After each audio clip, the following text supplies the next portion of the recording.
සුබදවසක් කියලා පිළිගන්නවා හැමෝම මගේ YouTube channel එකට. ඉතින් ඔයාලා මේක තුලා ඉන්නේ මගේ YouTube channel එකෙන් ගෙන තවත් වීඩියෝ එකක් එක. ඉතින් ඔයාලා දැනටමත් දන්නවා මම අද මොකද්ද මේ වීඩියෝෙන් කතා කරන්න කියන එක ගැන. ඉතින් මේවර අපස සහ උසස් පෙළ විභාගයට එන්නේ සිටපු ළමයින්ට රිසල්ට් එක දවස ගැන තියෙන අප්ඩේට් එකක් දෙන්න තමයි මම අද මේ විදිහේ වීඩියෝ එකක් කරන්න හිතුවේ. ඉතින් මේ වෙනකොට සමාජයේ කතා බහට ලක් වෙන මාතෘකාවක් වෙලා තියෙනවා මේ එලෝ රිසල්ට් එක ගැන.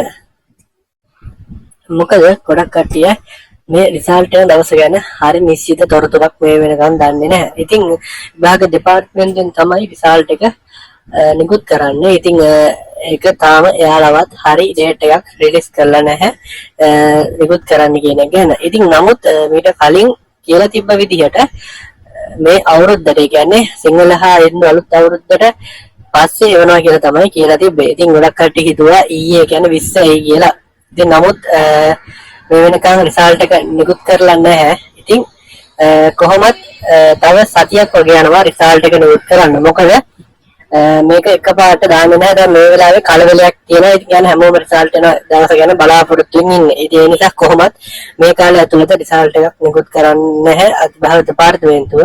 ඉතින් බොහෝ දුරට අපිට හිතන්න පුළුවන් මේ මාසේ අද කියන්නේ 30 සහ 31 වගේ කියන්නේ 27 30 31 අන්න ඒ දවස් 4 වගේ ඇතුළත රිසල්ට් එක නිකුත් කරන්න පුළුවන්.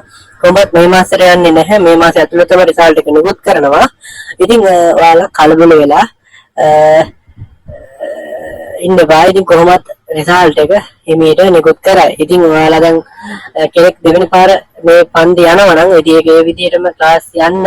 මොකද ඔයා රිසල්ට් එනවා කියලා එක නවත්තන්න එපා. රිසල්ට් එක කොහොමද තව සතියක් වගේ පරක්කු වෙනවා රිසල්ට් එක නිකුත් කරන්න. ඉතින් අනිවාර්යෙන්ම ඔයාගේ දන්න යාළුවන්ට මේක වීඩියෝ එක ෂෙයා කරන්න. මොකද යාළුවත් බය වෙලා ඇති මේ රිසල්ට් එක දානවා කියලා. ඉතින් ඒ නිසා තමයි මම මේ විදිහේ වීඩියෝ එකක් ගෙනාවේ. ඉතින් වීඩියෝ එක හොඳ නම් අනිවාර්යෙන්ම channel එක subscribe කරන්න. වගේම ඔයාගේ නෝනන්ට යාළුවන්ටත් බලන්න මේ වීඩියෝ එක ෂෙයා කරන්න. ඉතින් එහෙනම් නැවතත් මේ වගේ වීඩියෝ එක හම්බ වෙනකම් ඔයාලා හැමෝටම good bye ජය වේවා.